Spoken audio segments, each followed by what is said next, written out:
Welcome, Greek U Nation, to episode number 599 of the Fraternity Foodie Podcast.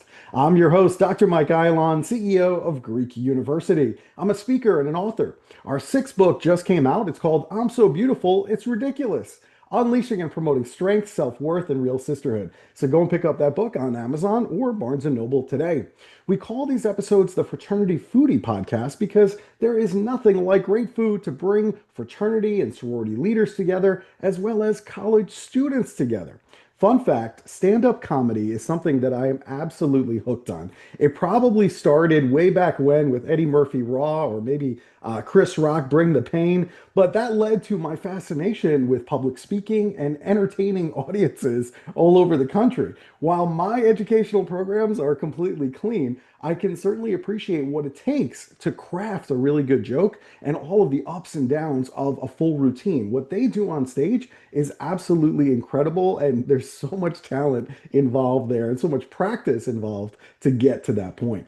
And this brings us to our next guest. Tim Conniff is a keynote speaker. He offers keynote talks that combine stand-up comedy along with a motivational message on the importance of getting out of your comfort zone, overcoming failures, and also avoiding that negative self-talk that's going on in your head.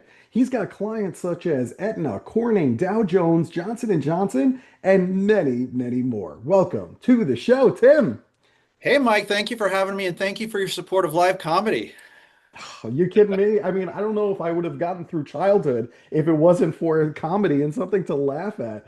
My parents, they were actually going through a divorce when I was a kid, and I tell you, home life was not exactly something that I look forward to, but I think something that everybody on the family agreed on, it was comedy. I mean, nobody can get away from a really good joke. You just can't escape it no matter what's going on in the world today. And I think Yeah. that's the genius of comedy. It just takes us away to a place where we're just not worried about everyday life.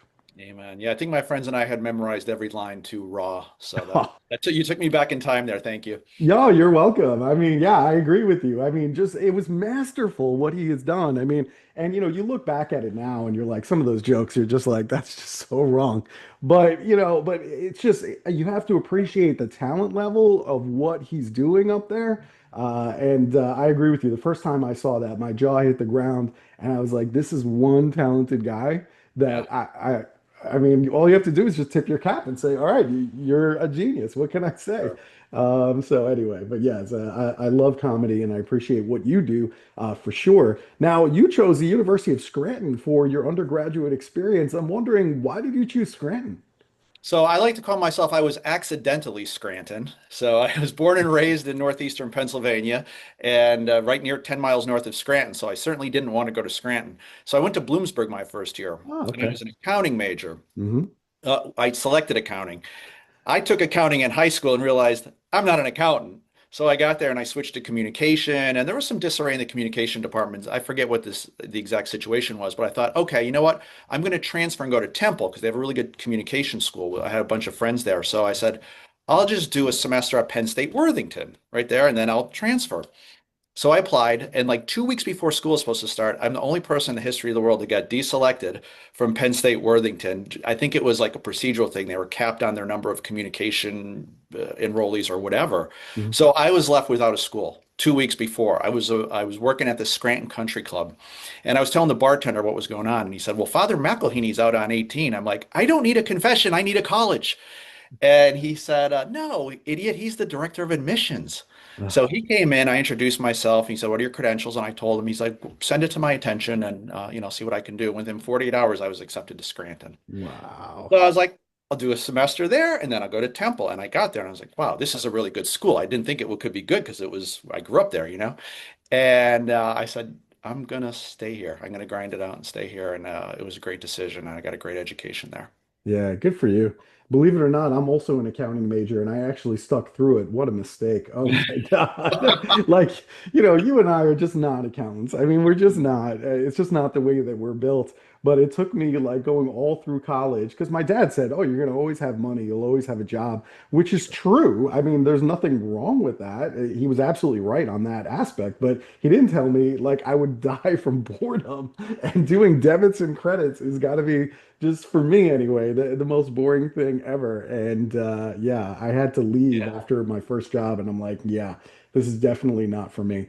Yep. But eventually I found my way. And I guess that's just the lesson that there's going to be a lot of twists and turns in your life that you're Oh, not going to expect, and that's okay. I would say the majority of people went to school for one thing and are doing something completely different today. So yep. really, it's just about giving you this wide body of knowledge for you to figure it out in the real world. Yeah. That's really what it's all about. But Absolutely. anyway, and what's interesting about you is you spent over 26 years in leadership roles at Johnson and Johnson Hmm. before making that transition into keynote speaking and then comedy of all things. I'm wondering what inspired you to make that leap into a completely different career path. Well, yeah, good question, Mike. It started with comedy. As the kids got older and they stopped playing travel sports and AAU and all the million different things that they were doing, I found out I had a lot of time on my hands. So one night, my wife and I went to watch an open mic here in Doylestown, Mm. and I was inspired. I had one of those I can do that moments. So I went home and I emailed the owner and I was like, I want to get on your next open mic. He said, you're on. And it was January 7th, 2022. And I got up there, I did my 5 minutes, and he pulled me aside after. He's like, that was really good for the first time. He said, I want to bring you back, give you 5 minutes, 6 minutes. So one thing led to another. And next thing you know, I got booked over 75 times my first year. I started being the weekly host. And then somebody it was at J&J asked me like, oh, it's Administrative Professionals Week. Could you do a set for the admins? I was like, absolutely. We want you to do 45 minutes. I didn't have 45 minutes. I barely had 15 minutes. I work clean. I'm club clean, but to work I do churches, I do corporate, I do college. You've got to be really clean. Yeah. So I said, I can't do that, but I have this idea for a motivational talk called Your Comfort Zone is No Joke. It's around getting out of your comfort zone, overcoming failures, and avoiding that negative self-talk. They're like, yeah, let's do it.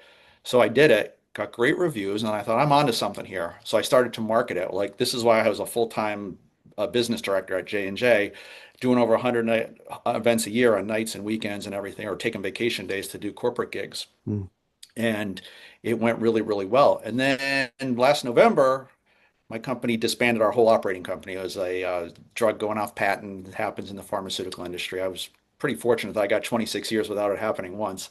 So I had a decision to make. Do I try to find another job within the company, or do I take my severance and try to turn this into something? And that's what I did. So I have been a full-time comedian slash speaker for the last year or so. Yeah. Good for you. I love how you were just basically trying to figure it out and you had a day Hmm. job, but you were doing some of that on the side. I did the same thing with website design and search engine optimization while I was CFO in Manhattan. And I tell you, I was making more money at nights and on the weekends than I was as CFO in Manhattan. And so when I showed my wife all the checks that were coming in for this side gig and I was making more money, at nights and on weekends, she's like, all right, forget about your day job. Like, there's real money here. And I think it's a smart way to go, so you can figure it out and see if this is real or Hmm. not. Test the And water. certainly Yeah. you did that too. Was that kind of that defining moment in your life when you realized that you had to step out of your comfort zone? Interestingly enough, the first time was back in college, and it's the opening part of my motivational talk. Mhm. It was Speech Comm 101. And the first day, Professor Taylor came in and said, I want you to stand in front of the group, the class in groups of three, and talk about yourselves for 1 to 2 minutes. And I was like, I got this, no problem. And I just turned red. My legs started shaking, and I rambled on endlessly for 2 minutes. I have no idea what I said, and I got off to a very bad start. And I needed to come back. So a few weeks later, she gave us another very interesting assignment. This time, the assignment was to go out of our comfort zone and come back and give a speech about it. Now, I was a broke college kid living in Scranton, so I wasn't going to be skydiving or anything like that. And I saw an ad in the Philadelphia Inquirer for a comedy open mic, which is, for those who don't know, comedy open mic, you just show up and get up and do your 5 minutes and you're done. So I jumped in my car and I drove 3 hours from Scranton to Center City, Philadelphia. I waited in line with 30 some other comics and my name got called and I got up there and I did my thing. And I came back and gave a speech about it. She was floored because no one had ever tied in public speaking to the assignment before. And I got an A. I got an A. Maybe the only A I ever got, Mike. I don't know. But I got an A. Nice. That's awesome. I love that. And you know what? I do, if you're a college student right now and you're listening, I would highly recommend doing a public speaking course for whatever college you go to. I'm telling you, this is a skill, even if you don't think that you're ever going to need it. I'm telling you, this is a skill that you absolutely need no matter what in the world you do in your career. It is going to come in handy, I promise you. And the people that feel comfortable in expressing themselves out on the microphone, up on the stage, with hundreds or maybe even thousands of people in the audience, those people are highly desirable and they typically will make more money in their careers. So I highly recommend you work on that skill. It's not something that Tim or I were naturally gifted with necessarily. I'm actually an introvert, truth be told. But it's something that you can develop, and with practice, you can get really good at it. And so I highly recommend doing that if you're on a college campus right now. Now, you also talk about the four zones, which is comfort, fear, learning, and growth. Can you break those down for our student listeners and share how they can recognize which zone they're in currently? You certainly can. So, first of all, comfort zone, let's define that. It's a psychological state where you feel safe, at ease, and in control. I mean, just when I give this talk in corporate America or at a school, I see you're not writing this down, Mike. So you're not going to remember it, but here's what you are going to remember. Do you know Oh, what yeah. this is? Oh, that's a Snuggie, isn't it? It's a Snuggie. So for those of you who are listening only, I am putting on a Snuggie. And then I say, show of hands, who in here owns a Snuggie? And no one raised their 37 million sold, but no one ever claims that they own them. So the analogy I like to make, your comfort zone is your physical, mental, emotional, and spiritual Snuggie. These are great. You grew up in very cold New York on a, Oh, on a yeah. cold winter night in February, glass of red wine, watching Netflix. You can't beat a Snuggie. But the problem is when we spend too much time on it, we don't grow, we don't develop, and we miss out on many rich and rewarding experiences that life has to offer. So I challenge my audience, take off the Snuggie. And the next 30 days, everybody listen to this, next 30 days, I'm going to challenge you to do one thing out of your comfort zone. And what happens when you get out of your comfort zone? You enter the fear zone. Mm.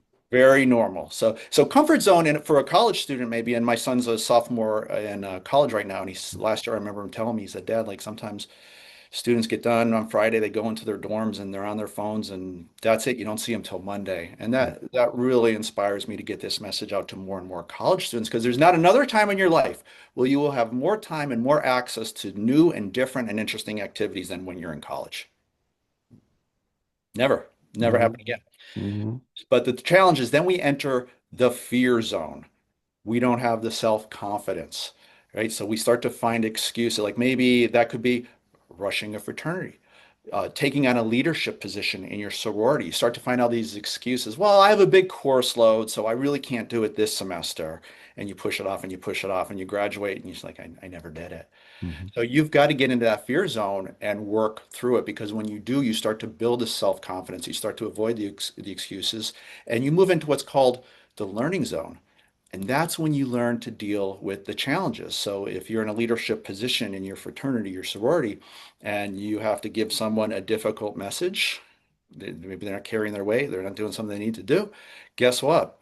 It's going to be a heck of a lot easier when you start to work for a pharmaceutical company, an accounting firm, whatever, when you have to do that in the course of your day because you got practice doing. You're more confident because you've done it before. Hmm. So you're no longer in the fear zone, you're in the learning zone. You're acquiring those new skills. And you actually, what happens is you start to extend your comfort zone. The first time you do stand-up comedy, it's scary. Sure. You got the big lights on, you got all the drunk people out there, and you're like, hey, I paid $30, make me laugh, joke boy. It's scary. Yeah.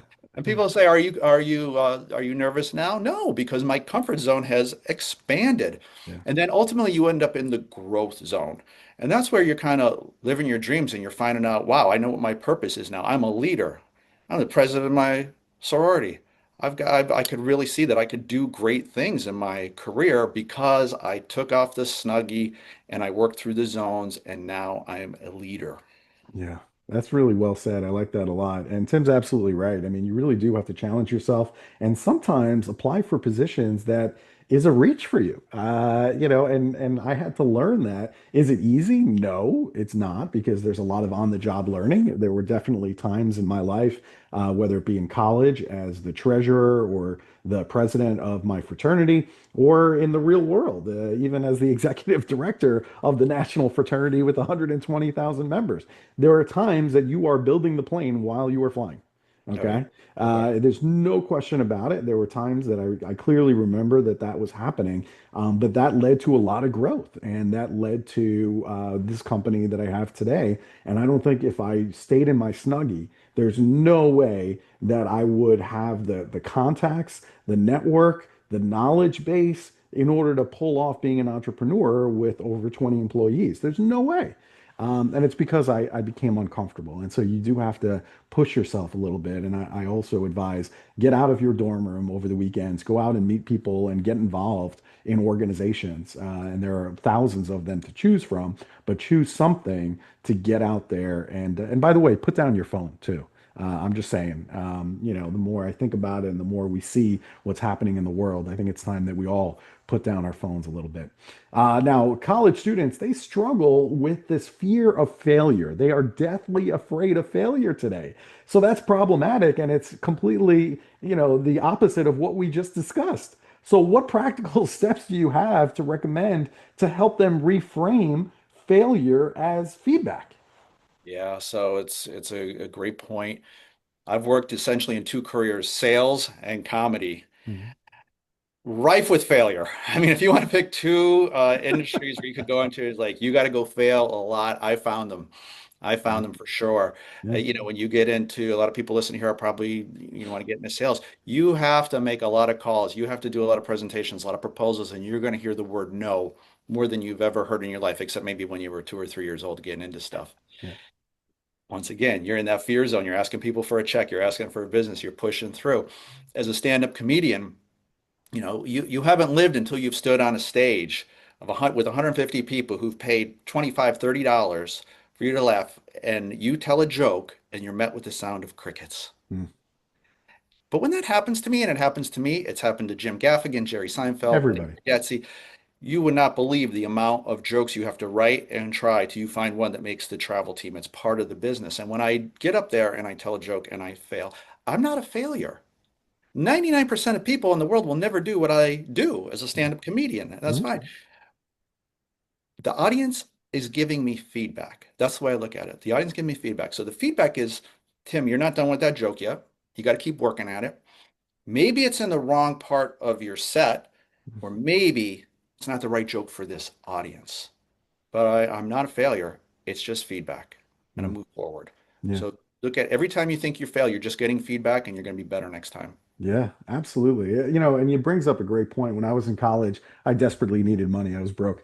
So I was hired by Southwestern. This is a book company where you do door-to-door sales, and they specifically send you to the opposite side of the country so that way you have no friends or family to distract you all summer long. And you're basically just from sun up to sundown, you are knocking on doors trying to sell books. Okay. This is a really, really difficult job, and the level of rejection, I tell you what, it's probably 95% of the doors that I knocked on said no.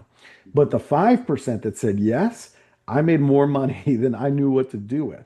But the challenge is figuring out which ones are the no's and which ones are the yeses. You just don't know. You have a Yeah. map of the neighborhood. You just don't know which is an X and which is a check, right? It's just a mystery to you. And the only way to find out is to set out on that journey. And I think, in terms of the feedback, I would actually think about some of the feedback that I was getting, and then I would change my approach on the Right. next door.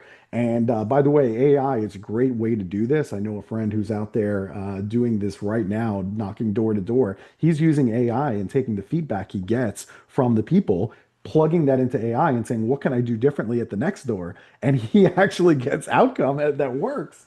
So I think that feedback that Tim is talking about up on stage is critical to figure out what does he need to do to perfect that joke? Does he need to move it? Or is it just not right for this audience, right? And you've just perfectly defined the learning zone, Mike. Like you've got feedback, you got the objection. So you're Yep. like, okay, I'm acquiring new skills. Now I'm Yes. learning how to handle objections. Uh, it wasn't that bad. Nobody shot you or beat you up, to No, the best of my no, knowledge. no. And then you went on to the next one. You were more confident each time. So that's you just captured it perfectly. Well, I appreciate that.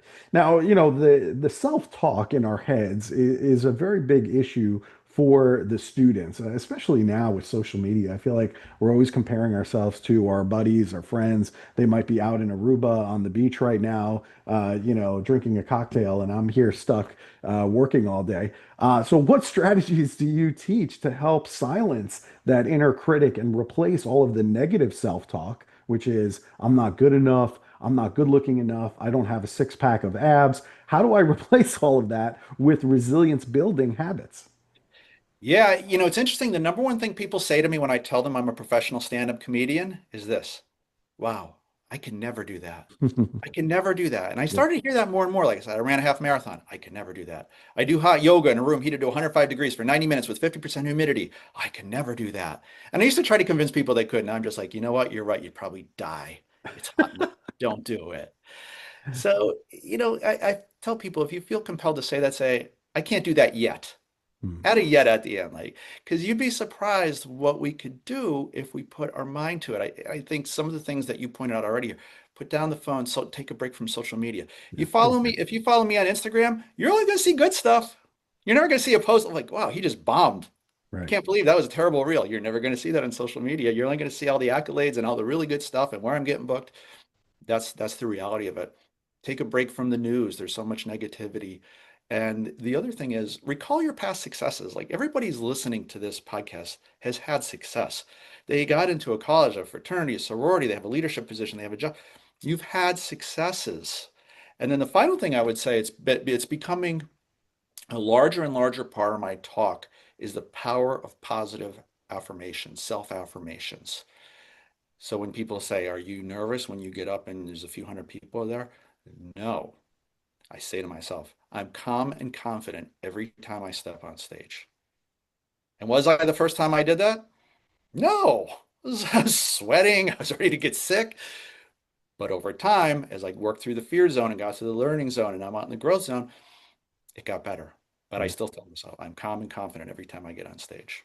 I love it. I love it. And I agree with you. Reading some positive things about some of the work that you've done in the past can really help to, help you to continue down this road. For me, as a public speaker, there's a tool out there that I actually get real-time feedback from people in the audience, and they actually can write testimonials for me on their phones. And sometimes we're talking hundreds or even thousands of testimonials when I go out on stage. And sometimes if I'm having a bad day, I tell you what, I open that up and I start reading some of the feedback, and I'm like, oh my God, like look at these thousands of people that I was able to help. And what a crime it would be if I said, you know what, I'm giving up. Like I'm not doing this I'm not a anymore. loser. This proves it. Yeah, I mean, sometimes you just need to hear other people say it in order for you to believe it. And it's really hard to have a bad day when you read that stuff and you're like, man, I am making a difference. I made a difference clearly for these thousands of kids in their lives, and I have to continue. So really great stuff.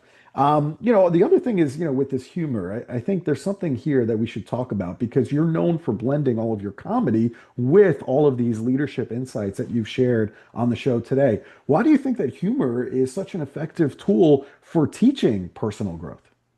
Yeah, I would say for two reasons. Number one, the talk I give, the typical talk I'll do a little stand-up, clean stand-up comedy up front, first 10 minutes or so. And Mhm. then I get into the talk, which is more of a humorous talk. So what's the difference? Stand up, you're punching every 10 to 12 seconds. Right.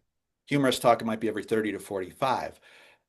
So the old adage goes, if you can make them laugh, you make them listen.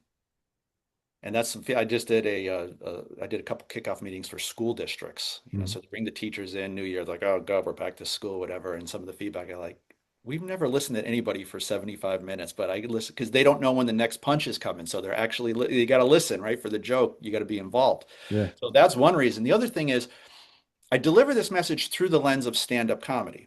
Now, you didn't have to do stand-up comedy. We have a shared experience of stand-up comedy. We both watch stand-up comedy and I've happened to perform it. Mhm. So I deliver these lessons through stand-up comedy, which makes it relatable, but it pulls people out of their pharmaceutical business, their fraternity, their school district, and allows them to really focus in on the message and not like, well, that wouldn't work with the product I sell because. Mm, gotcha. All right, that makes a lot of sense. And when you're on stage, I know you use audience participation to kind of drive these points home. Can you share maybe some interactive moment that you can remember from a keynote? Yeah. So one of my favorite things to do, I do this game called Dueling Dad Jokes. You know the dad jokes, all right? Sure, sure. Basically, like just so we're all on the same page. What did the janitor say when he jumped out of the closet? I have no idea. Supplies. Oh, Is this on? Is this on? dead. So this is a dad joke, and everybody, you either love them or you hate them. So the audience either groans or laughs. That's Yeah, okay. I just need a reaction. sure. So what I do is I will bring up two people from the guy ask for volunteers. Sometimes I get volunteers. Sometimes we pull up like the VP of sales or marketing, and they come up and they do a game called Dueling Dad Jokes. And I just give them a jokes to read back and forth, back and forth, and it just shows like they're in a very vulnerable position. They're leaders. They're up there telling these stupid jokes. Sometimes they get a lot of laughs. Sometimes they get no laughs, but they're not a failure. They Right. stepped out of their comfort zone. That's not their normal thing. So it demonstrates that we all have these little opportunities to get out of our comfort zone. And it's a really fun way of doing it that Yeah, that's a yeah, really fun exercise. I can see that being a lot of fun on a college campus. So I can see what that looks like, and I think it would be a lot of fun to just get people to try new things, which is awesome. yeah, Now, brotherhood and sisterhood and fraternities and sororities, I will tell you, it really does require some vulnerability.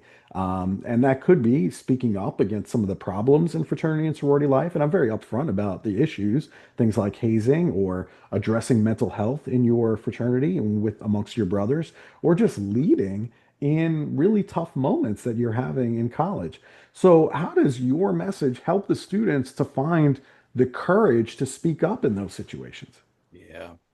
So Mike, my message is the nudge that the audience needs, the nudge that they need, and that reminder. And that's why I try to do vivid things like a Snuggie. If I just did, here's a slide with the definition, they're gonna remember that, but they're gonna remember take off the Snuggie. So if that's all they remembered on my thing is like, I got to start to take off this Snuggie, Yeah, because these aren't earth-shattering revelations that we should do new and different and interesting activities. We should acknowledge our failures as feedback and use positive affirmation. Like this stuff's all been said before, but I package it in a way that makes it easy to understand and memorable. And sometimes getting out of your comfort zone is when you're calling something out or not doing something.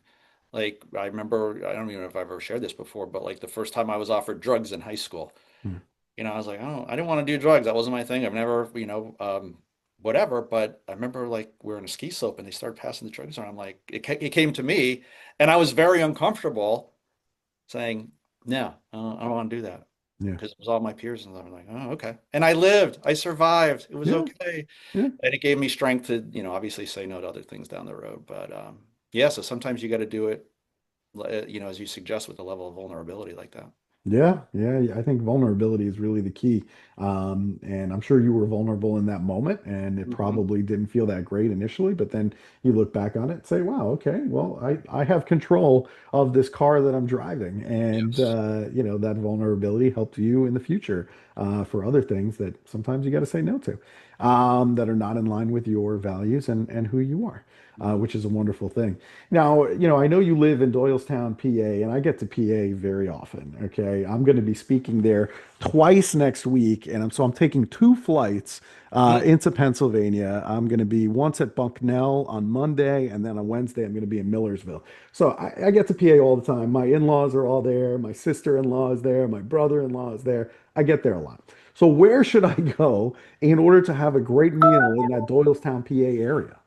Wow, it's like asking me my favorite comedian because we have a lot of good restaurants. We have a lot of good BYOB restaurants. I don't know if they have those where you live, but I'll give you one. Italian restaurant, Domani Star, Domani Star. And if you go on a Friday night, ask for reservations on the side where they have live jazz. You won't be Ooh. disappointed. Great service, great food. Bring your wine. Have a great time. That sounds perfect. You know me well with the live music and the BYOB. I love that. All right, so where should our listeners go if they want to bring you in as a speaker? I could see this as like the perfect orientation Yeah. talk to get people to remove their snuggie. Where should they go to bring you to their college campus? Yeah, so I have a website, timconniff.com. That's TimConniff.com. Instagram at timconniff, and I actually do a lot on LinkedIn as well, since I do a lot of corporate stuff. So I would love to get out and visit some of these colleges and really challenge people to get out of their comfort zone and really change the trajectory of their life, like it did for me. Yeah, fantastic. Go and visit the website, timconniff.com. Go and follow him on Instagram at Tim Conniff. That's spelled Timconniff. Go and check it out. I highly recommend. And Tim, thank you so much for spending your time with us today. We appreciate it. Yeah, thanks, Mike. It was great being here. I wish you all the best. Thank you. My pleasure. To our audience, if you enjoyed this conversation with Tim, I want you to like it on social media and I want you to share it with somebody who needs to hear his words or can bring them to your college campus. Thanks for joining us. We'll see you next time.